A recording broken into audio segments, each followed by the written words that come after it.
Hello and welcome back to another video on the Wright YouTube channel. Today I'm back with Glen Schreuder for the 12th man as we review the game against Livingston and the game against Runavik as well, and also we preview Aberdeen against Hibs, which I'm not looking forward to. I won't waste any more of your time, let's get into things. Okay, well, thanks again for tuning in to this special edition in association with the 12th man contributing for their website. Thanks again for the positive feedback and comments that we've had since last week relating to the video, and hopefully we can take this forward in future weeks, making it a bit more positive, and hopefully other people outside of just our mothers comment and give us the feedback. Oh yeah, mine was saying wasn't confident enough and I need to tidy the background, which I've not done yet, so Well, at gone least we've well. learned. Yeah. So we come into this weekend on the back of two victories through the week, starting last Sunday against Livingston, Aberdeen coming out 2-1 victors. Callum, what was your initial thoughts after the game?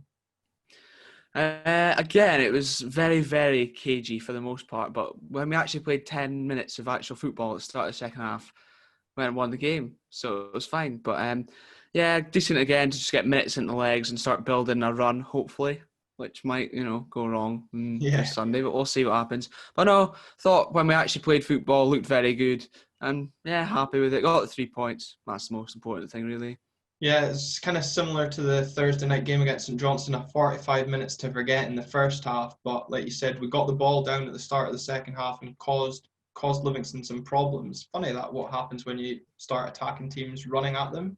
Oh God, no. So we've got the win and we move on to a challenging game on Sunday against Hibs, which we will come to. But let's try and pick the bones out of last weekend's victory. Um, Lewis Ferguson got pushed forward into a more attacking role, won the penalty. Is that something we could hopefully look forward to going forward? A bit more attacking role for Lewis Ferguson? Well, I definitely think of like all the centre midfielders. He's definitely the most forward-thinking, sort of progressive. You can get the ball down and run at them, kind of centre midfielder. Obviously, he's not quite a sort of 10 like maybe Scott Wright, but Mm-hmm. he likes to break forward from midfield and join in with the attacks. And so, yeah, won the penalty and stuck it away very nicely. A very good finish. And one player you mentioned there, Scott Wright, obviously got the winning goal at what proved to be. Took the goal very well after some may say a deliberate pass from Ryan Hedges, some may say a sclaff touch, but certainly a goal that will do him the world of good. What was your thoughts on his performance? Definitely, obviously, most wingers, number 10 players are confidence players, and it seems to be flowing after not playing for so long. He just like loves getting the ball down, being direct, and when he's playing with confidence, going past men. And as I said, it was a great finish. Can only be a good thing. And I think if he keeps it up, keeps the confidence flowing, could be a very good season. Peter Pawlett 2013-14-esque, because that's sort of what he was, a huge confidence player, and he loved being direct and just getting at the back four, running at the defence. So if he could, emulate that, that would be marvellous, but we'll see. Yeah, Early days yet. I noticed on Twitter Neil Ross was posting the same thing about similarities to Peter Pawlett, and obviously we know the impact he had, so it would be good if he could replicate that sort of form. Like I say, it's good to see his confidence high. Obviously, he was very unlucky with a serious injury at the back end of last season, so it's good to see him hitting the ground running and making an impact into the side.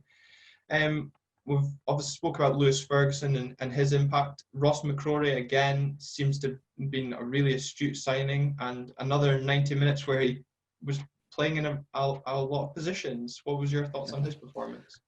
Definitely. Well, astute was actually the word I was thinking of. He just seems so assured, no matter where you put him, and whether it's right back, the right of the centre backs, inside half himself, or even in midfield. He just seems very, very assured in what he's doing. Looks very smart piece of business and only going to get better. He's just Mm-hmm. solid. So probably the type of player will give you a 7, 8 out of 10 every week, no matter what. Yeah. Which we can do with someone will give us a bit of a lift. Mm-hmm. Obviously, we didn't keep the clean sheet this weekend. It was a bit disappointing. It was a really poor goal to lose, in my opinion. Kennedy should have probably done better seeing the ball out, and obviously, some may say Taylor could have defended the ball a bit better, but I think you've got to start at the first stages where you want to look at. But at the other end of the pitch, where we're wanting to get goals, Marley Watkins made his debut. I thought it was a very sound debut. Unlucky not to score. 2 excellent saves from McCrory. Watkins maybe feels he should have scored one of the 2 opportunities. What did you make of his overall performance? He looks very, very complete in a sense that as like a striker, he kind of offers it all. He's willing to run the channels, good with the ball at his feet, good hold-up play, willing to run in behind. Looks very complete. And I think had he scored even one of those chances, then it might have been him getting the man of the match performance, because he did look very good, and it carried on a Thursday. We'll get on to that obviously as well. But no, he looks a good bit of business, to be honest. And his link-up play especially seems very, very good. Movement is quality. Pretty happy. Yeah, I think, it's probably fair to say it was a bit of an underwhelming signing when it was announced amongst the Aberdeen support. I think that's fair to say. But I think his performance level and, like you said, his completeness, certainly his hold-up play was very impressive. And he linked the ball well to Wright, Hedges, and the other forward-minded players. So there's definitely something there that we can work on going forward. So yeah, I totally agree. I was very impressed. You mentioned Thursday night. We will touch on that briefly. 6-0 win against NSI Runavík. Is there much to be encouraged about given the level of opposition? No, not really. But I think the fact that they carried on, like they didn't just sit on 2 or 3 goals, they then pushed on for more. That is actually positive, because you could see the confidence really flowing, and that'll be great going into Sunday, obviously, to get a few goals. And confidence flowing. But the fact they didn't just sit on it, and because it would have been typical of us to somehow sit on a 2 or 3 goal and concede and lose a clean sheet. It would have been, how many times have we seen that? Yeah. But kept going, kept pushing for it, and I think that's a positive sign. That's probably the only real thing we can take from that. They seem to be a bit more willing to push on, really. Yeah, and I think, do you maybe think that's to do with Constantine's comments and co-commentary on Sunday about taking the foot off the gas? That's definitely possible. I'd like to think so. I'd like to think he has a huge influence on everything that goes on in the club. But I somehow doubt that. But you never know. He could have possibly said that, because obviously he'll get to see the game from a different angle than from everyone else being up in the commentary box with Big Dave. So, no, yeah. They were more entertaining than Dave's commentary. True. And he was absolutely fuming that we weren't getting the ball down the left-hand side enough against Livy as well, which was... also true. So obviously Constantine knows his stuff. So yeah, just listen to him. No, it was, like you say, it was good to see us, continue. Ryan Hedges 45 minutes hat trick. Curtis Ming getting 45 minutes under his belt, getting a goal as well. The one player that I think not many people have mentioned was Dylan Mcgee. Played, I think he was the 90 minutes, but controlled the midfield excellently. Okay, one mistake towards the end of the first half that McCrory swept up excellently, but a player that could maybe be a bit of an enforcer. Obviously, Ojo was suspended on Thursday night, so it's good to get those sort of players, get them minutes in the legs. Oh yeah, definitely. I was quite excited about the McGee signing when it happened. Obviously, it's been a bit underwhelming to now, and I think struggled with like some niggly injuries. But yeah, he did look very assured is the word I'm going to use. Just kept things ticking over, recycles the ball very well. If he can do that against better opposition and carry on and build on that, I think that would annoy Hibs fans especially, then that would be very happy about that. And I suppose we should say, long live the hairband. Oh yes, get it on. Maybe at the end. Oh. So we've already spoken about annoying Hibs fans, so that takes us nicely to this weekend's fixture against Hibs. We seem to beat them in the transfer market. Obviously, Ojo, Mcgee and McCrory in recent times all been prominent targets for Hibs. How do you see the game on Sunday going, Callum? It'll be a lot closer than Thursday, and obviously it's been cagey affairs previously against St Johnstone and Livingston, but I think this will be cagey for a different reason. In fact, I'm just not confident, basically. So I think Hibs obviously offer us way more of a competitive game instead of try to sit in and just defend what they have and try to hold on to something. They'll come at us and they'll probably test the defence a bit more. So we'll see how that goes. And who knows who could be in defence? Got about 900 centre-halves, so we'll see what happens. Yeah, it's certainly... I'm disappointed for many reasons, obviously with COVID ruining us not being able to attend. A day out to the capital is always one of the the better away days. And Don't get me started on Middleton's. I'm so gutted I'm missing Middleton's. Middleton's, and while I also am a big fan of the pizza and chips at Easter Road as well, that's always a Very true. good shout. So you've mentioned there about Hibs attacking threats. One of their main attacking threats so far this season's come from Martin Boyle. Obviously Christian Doidge in attack as well. Do you think Boyle will be their main threat on Sunday? And how do we go about stopping that? I think he'll be the main threat the majority of the season. He looks like absolutely on fire, to be honest. And the fact he's chosen to play for Australia because we didn't go near him, then that's a bit annoying. But Dykes has chosen to play for us, so that's something. Epic cloud. But yeah, I in some senses I'd rather see Considine at left back just because defensively I think he can handle. Well, he's just better defending than Hayes. But then the pace aspect comes into it, and Boyle would just burn Constantine every single time. So I think I would rather see Hayes in at left back for the pace aspect, and the fact he'll just work his absolute socks off as he does, even to no avail maybe. But so would you see that as like a wing back roll back three with Hayes at wing back? Yeah, I think possibly that might be how we will go. Hayes at wing back, I suppose, might be the best plan to caught. But then I don't know whether he'll maybe get caught up the park too high, and we'll get caught on the counter attack. But Boyle's pace could be a bit of an issue. Yeah, I mean, I think the Hibs counter attack's always something you've got to watch for, home and away. They're quite devastating on the counter attack, and I suppose something you've touched on there was a question we did ask on Twitter, folk to submit their questions to us, and we're going to try and answer as many of them through the podcast. But one of those questions from John Bleasdale was, Constantine's suspension is over in the league. Would you start him? And if so, for who? Obviously, Shea Logan and Ash Taylor weren't in the squad on Thursday night. Don't know if there's injury concerns or if they were just being rested. So you've touched on it already. So would you say you wouldn't start Considine? I don't know. I probably wouldn't start him at fullback, but then it does beg the question, would we move him into centre half? Because I think genuinely he is probably our best defender, our most consistent certainly anyway. For a long period of time, I think McCrory might maybe catch him up just definitely on the performance. And Hoban as well, obviously, is pretty Rolls Royce to be fair. But I think weirdly we have a lot of centre back options, and that's not something we've had for a very long time. Yeah. I would like to see Considine in just because I love him, but I don't know whether we'll maybe go with two left-footed centre backs, him and McKenna possibly. Might look to get Hoban back in instead though. So honestly, I'm not sure. Yeah, I think it's going to be an interesting defence on Sunday. Hoban is probably up there as one of our better defenders. McCrory's looked solid at centre half as well, and you've got McKenna. Devlin's obviously injured, but in my opinion, I rate him quite far down the pecking order. Yeah. So you've then got Constantine, and on the right-hand side, Hernandez was out of favour on Thursday night. So will Logan then deploy as a wing-back, or Kennedy again? It is kind of interesting, but in recent seasons, we've not had the strength and depth. So it is encouraging to be having these selection dilemmas ahead of a game of such importance.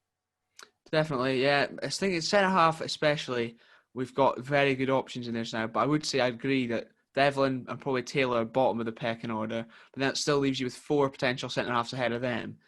And I think... Well, I to disagree on Ash Taylor, but... Do you like Ash Taylor? I am a big fan of Ash Taylor, yes. I think he's like... He's either, you don't know what you're gonna get from him, because it could be complete bomb scare Ash Taylor, or it could be like basically... He might not know how to pass a football, but he's no nonsense and will get rid of it.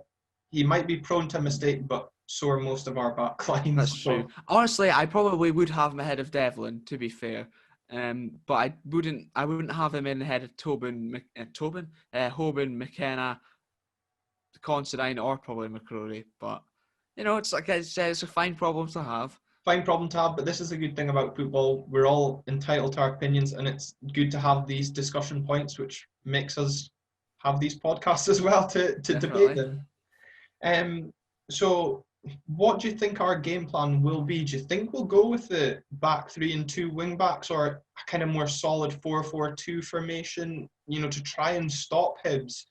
Because, they'll probably want to come at us from the off, try and exploit the tiredness. This will be our 4th game in 10 days, so there might be some tiredness. Obviously, we have freshened up the squad like on Thursday, and we're rotating with getting minutes under people, but it'll be interesting to see how we set out. What's your thoughts? Definitely right now, with games coming so thick and fast and rotation and actually having good options, it does seem hard to actually think of how we're going to line up, because for years it was just guaranteed it was going to be 4-2-3-1. That was going to be it. But now, I don't know whether he'll match them up or possibly go with the three centre-halves. I think I'd possibly like to go with the three centre-halves because just a solid base, and then also if we have wing-backs, then we can break with them, as well as giving us more solid defensively. Bit more option because having an extra man in there, but I don't know whether he'd maybe go with Kennedy again at right wing-back. Mm-hmm. So I don't know, Ronald Hernandez, I don't know what's going on. He just seems to drop in and out of the team so much. And Logan, again, we don't know why he was out of the team, really, because they did a big interview with him to start with on Red TV before the game, and then he just wasn't in the squad at all. Yeah. I don't, it's a bit, maybe he's focusing on his plumbing. I don't know. You never know. Who knows? Good plug for his business there. Again, Exactly. Excuse the pun. Your favourite. Like So we've discussed our centre-back pairings, which was a question that Daniel Drain asked us, who would be our favourite centre-backs, but I don't think we're really agreeing here, Daniel, so we'll leave that one open to further debate. We were asked by Daniel, and we're also asked by Callum. Callum asked who our favoured, or probably our strongest midfield would be once everyone's fit. And Daniel touched on, with the recent performances of Scott Wright and Ryan Hedges, who would be our preferred wingers. And I think going into Sunday's game, on the back of Thursday night's performance, because I thought Scott Wright deservedly got man of the match, Ryan Hedges will obviously feel aggrieved after a 45-minute hat-trick not to get it, but I don't think you can ignore those performances and bench either of them. So it'll be interesting to see how we line up that midfield. I think it will be impossible to bench those two, especially. In terms of centre midfielders, Ferguson's got to be in there. Yeah, and I'd say first name on the team sheet. Yeah, definitely. Well, yeah, he has been basically since he came in, to be fair. Yeah. I would say Ferguson, and I would like to see Mcgee. If we can get a player out of him and get him performing every week, recycling the ball well, I'd love nothing more, to be honest. But I like Wright in the 10. I prefer him in the 10 rather than off the wing, because then it gives him a chance to really run at the defence, and he can sort of roam, essentially, run the channels as well. I like him as the 10, being direct in behind the striker. But so would you have Hedges on the other wing then? I don't know. Niall McGinn, he's obviously still got the technical ability, no question about that. But physically, he's so slow now. One thing you could do, I suppose, is if you did start both McGinn and Wright, you could alternate them between the number 10 and the wing. And I suppose you've then got that option. I noticed at times on Thursday night we swapped Hayes and Kennedy onto different wings. So that'll keep the defense thinking. Obviously, if we're playing Scott Wright in a number 10 role, then you're only going to be playing one up top. Curtis Main only got 45 minutes on Thursday. Marley, Watkins a bit longer. So again, it'll be interesting up top where if we just go with the one or we go with two of them again. So lots of decisions, but it's nice to be able to have these dilemmas because most of these players are fit, and it's not, well, he's starting because someone's injured. True. Well, I think, I'd say Hedges definitely has to be in there. I think that's a good shout between McGinn and Wright, rotating between those two. But if I more think about it, I would probably like, McGinn, Wright, Hedges starting behind Watkins, because the sort of movement between those lot can keep defenders guessing. And the willingness from Watkins as well to run the channels, he can rotate as well.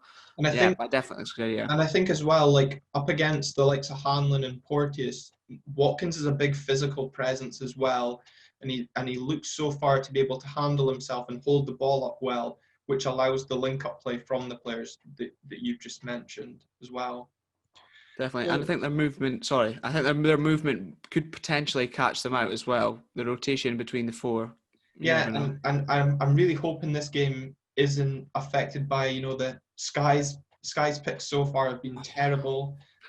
This game has all the makings for being a both teams to score with the attacking mindedness of both teams. But one thing I do worry from an Aberdeen perspective is a little bit of tiredness from the European game on the Thursday night. Obviously, Hibs have had a whole week to prepare for the game.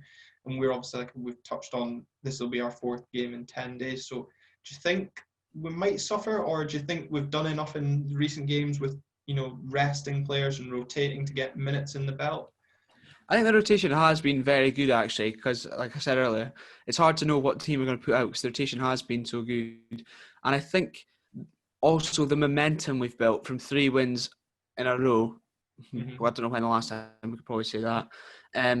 I think that could be good for, obviously, the legs will be feeling it, but mentally they're in a good place with 3 games on the bounce. Obviously, just coming off the back of a 6-0 win, a lot of players playing with confidence. So that kind of thing might just go out the window, especially now they've got a rest after the game against Hibs with the international break. Yeah. So I think the rotation's been very, very good. So the rest could be there enough, and the confidence will just be flowing completely off the back of 3 wins. So mentally, it might be in a better position. And I think, speaking about confidence, we're going into the game confident. But on the other hand, Hibs will also be going into the game confident, still tied at the top of the league. Going into this round of weekend fixtures, obviously, by the time they play, they may or may not be joint top, given other results on Saturday. But, Hibs have played, from what we've seen in highlights, the Motherwell game and the St Johnstone game weren't overly, amazing from a Hibs fan's point of view, I would suspect. But, Hibs are playing with a lot of confidence. Josh Doidge, the young defender, he's been an outstanding player for them so far. Kevin Nisbet, I know he's got a bit of an injury niggle, so whether or not he's going to be fit, he's come in and scored. He's made that step up. Doidge as well. And their midfield, we've touched on them with Boyle, but they've also shored up the midfield with Gogic and Newell. Seem to give them a bit more fight in that midfield, which I think Hibs were lacking in previous seasons. So it's going to be a really close game as well in terms of matchups. But what do you make of the impact that Jack Ross has brought to this Hibs side? They look totally different. They attacking, going forward, they're very, very dangerous. They can break on you like I don't like any other team possibly in the league. Boyle's just ruthless. And defensively, they look a lot more assured as well. As you said, the Josh Doig guy, he looks very impressive. I think he's, 18? I think he's ex-Hearts Academy. So that's another player they've picked up after being released by them. And yeah, he looks very, very assured. At such a young age, to be both so good defensively and going forward as well is very, very impressive. I think Jack Ross had a really good impact, and he's got Hibs up there because they were sort of top 6, but never really pushing for Europe. Whereas now they can't really be pushing. They're pushing us for 3rd.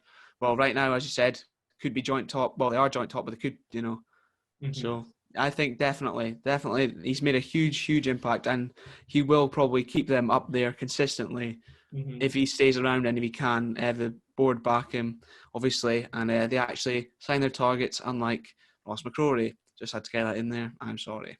Yes, I'm sure the Hibs fans listening, if they're still listening by this point, will love that little dig.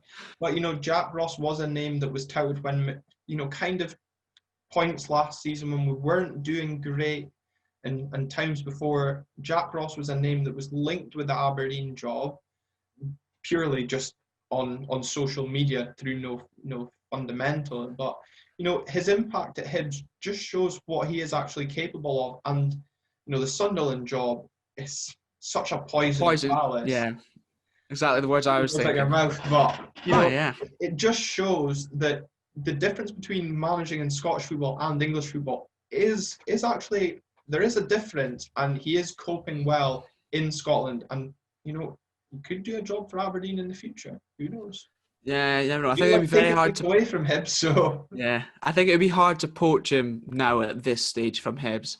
That type of thing, because obviously I've thought about Robinson as well. And I don't know why I was speaking about this. I do know why I was speaking about this, obviously, but I don't think it's very unlikely that Mcgee will go anywhere anytime soon. Yeah.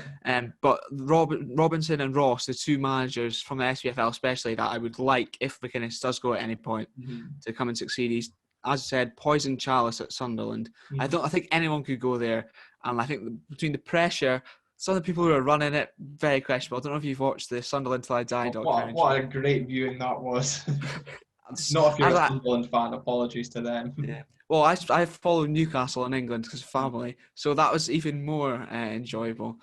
But Well, it no, was. I think he did well in St Mirren. He's proven in Scotland, and he's gone again on a Hibs job. Obviously, it's bigger than St Mirren. St Mirren fans won't appreciate that, but it's true. And he's gone on. He can do it at that level as well. So, if anything does ever go wrong, I would quite like Jack Ross. Yes. I mean, we're not saying right now we want McInnes out, but No, maybe come back to me full time on Sunday, and I might change my mind. But yeah, we just kind of want to engage the impact that Jack has made at Hibs, and obviously, if there's any Hibs fans tuning in, we're giving you your bit of contribution as well.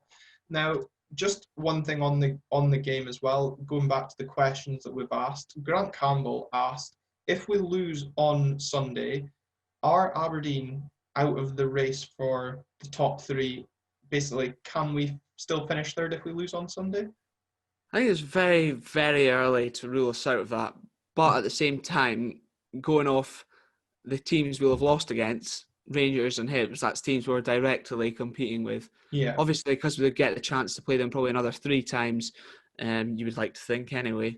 There's obviously a chance to correct that, but it wouldn't be looking good. But I think it'd be too early to rule it out totally. Yeah, and I think with obviously one of our games in hand being against Hamilton, I'd like to think that would be 3 points. The Celtic game, don't know, they've been blowing hot and cold, so it depends when that's kind of fitted back in. But you've got to kind of think we've still got points in hand to gain on Hibs, so I would agree.